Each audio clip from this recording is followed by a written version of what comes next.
हानिया, आप बताइए। देखिए सबा, दो तीन चीज़ें इसमें हैं कि माँ का है, ज़ाहिर है क्योंकि माँ सबसे ज़्यादा टाइम गुजारती है, लेकिन आजकल जो मेरी ऑब्जर्वेशन है और जो मैंने एक्सपीरियंस किया अपनी प्रोफेशनल लाइफ में, जो हमारे लड़के हैं ना वो भी बहुत, वो मुझे लगता है अब लड़कियों से ज़्यादा प्रोन है, ज़्यादा डेंजर में है। क्यों? क्योंकि हम एक 6 साल के बच्चे को बोलते हैं जाओ दही लेके आओ, हम अपनी 6 साल की बेटी को कभी बाहर दुकानों पे नहीं भेजेंगे। ठीक है, तो इजी एक्सेस बच्चों के लिए है। उसमें फादर्स का रोल ये होता है कि माँ और बेटा, माँ बहुत सारी ऐसी चीज़ें ऑब्वियसली हम अपनी बेटियों को ज़रूर गाइड कर सकते हैं, बिकॉज यू नो हम कंफर्टेबल भी होते हैं और उनकी जो भी स्टेजेस हैं वो माँ ही गाइड करती है। लेकिन जहाँ, क्योंकि फादर्स का हमने ये एक रोल देखा है कि भाई उन्होंने पूरे दिन के बाद आना है और उसके बाद उनका बस काम है कि ज़रूरत पड़ी तो बात कर ली, डांट दिया। लेकिन ये जो फादर और बेटे के बीच में जो कम्युनिकेशन है ना, बहुत स्ट्रांग होना चाहिए।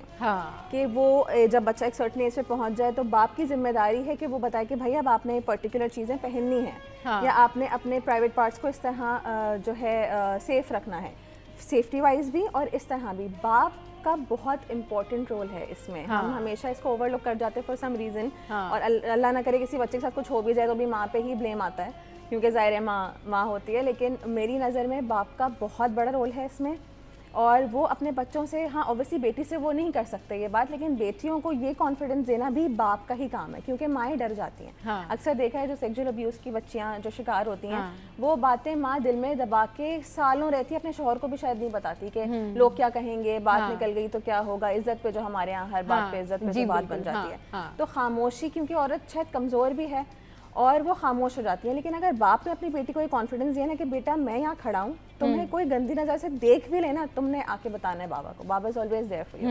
ये वाला कॉन्फिडेंस बाप जब देता है ना बेटी को, तो फिर मेरे ख्याल से वो बेटियाँ ना ही कभी पीछे रहती हैं और ना ही कभी डर के जो है ना खामोश हो जाती हैं। और जहाँ तक लड़कों की बात है, लड़का अगर कहीं अब्यूज़ हो रहा है ना तो वो आके नहीं बताएगा घर पे। क्यों? क्योंकि शायद यकीन ना किया जाए, शायद मैं कमज़ोर, क्योंकि हमने जो मर्द को बहुत एक स्ट्रॉन्ग रहने की जो वो की हुई है ताकि, तो उसमें शायद वो आके बताए भी नहीं। तो ये बाप का काम है कि स्ट्रेंथ बच्चे की बनना, बने पीछे, और माँ का काम है गाइड करना। दूसरा, हमारे पेरेंट्स, अब मसला ये है कि इतना तेज़ दौड़ रही है ज़िंदगी कि बहुत सारी चीज़ें माँ बाप से भी ओवरलुक हो जाती हैं। इंसान है, हज़ार जिम्मेदारियाँ हैं। बच्चे की जो लैंग्वेज है ना, बॉडी लैंग्वेज, उससे पता चल जाता है कि कुछ ना कुछ मसला हो रहा है। फॉर एग्जांपल, अगर कोई बच्चा है जिसको, छोटा बच्चे की बात करें, कोई छोटा बच्चा जिसको बार बार किसी जगह पे टच किया जा रहा है, तो वो ऑटोमेटिकली उस जगह पे खुद भी टच करेंगे। उसको बेचैनी होगी ना, उसको एक बेचैनी वाली जगह पे हम बार बार हाथ लगाते हैं।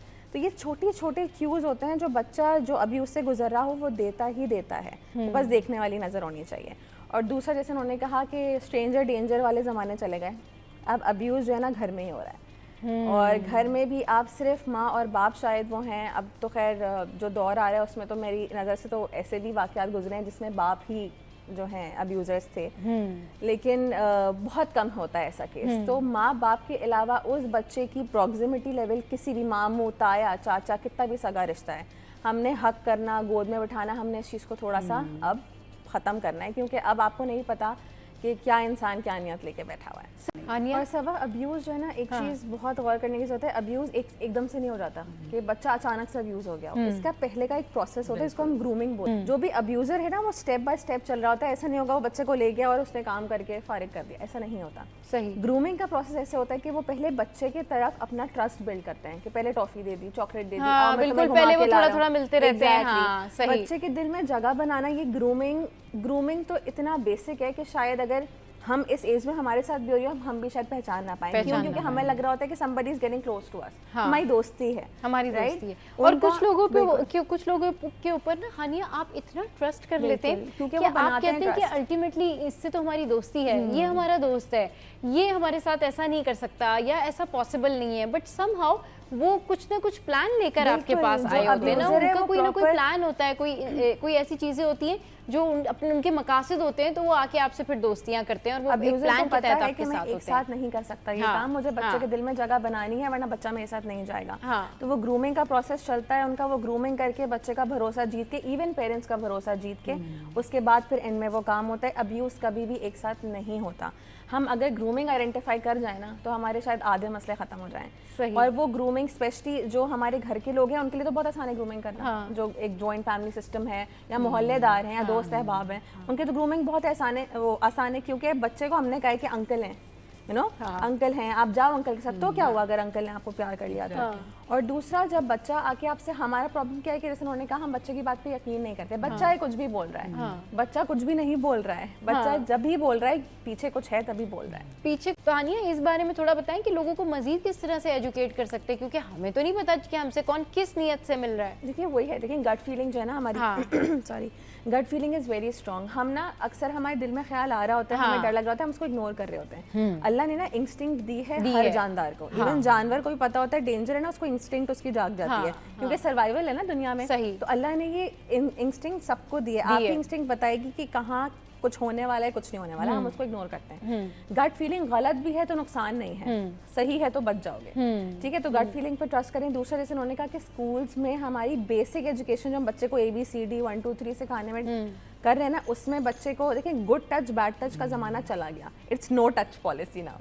अच्छा, ठीक है, गुड टच बैड टच खत्म, वो तो है ही है। और बच्चा जानता है, आज का बच्चे को खुद पता होता है कि मुझे किस तरह कौन टच कर रहा है। आज का बच्चा बहुत स्मार्ट है।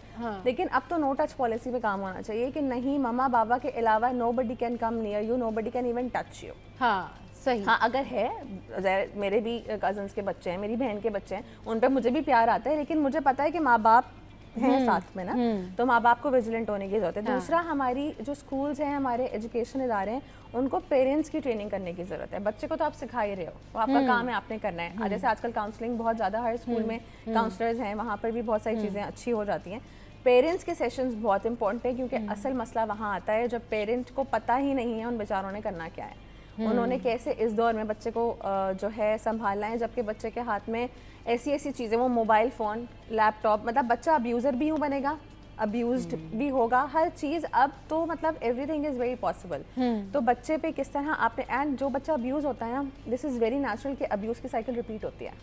जो बच्चा अब्यूज्ड है वो आगे जाके कहीं ना कहीं अब्यूज़ करेगा ही करेगा, बिकॉज अब्यूज़ मेक्स इनका ये जो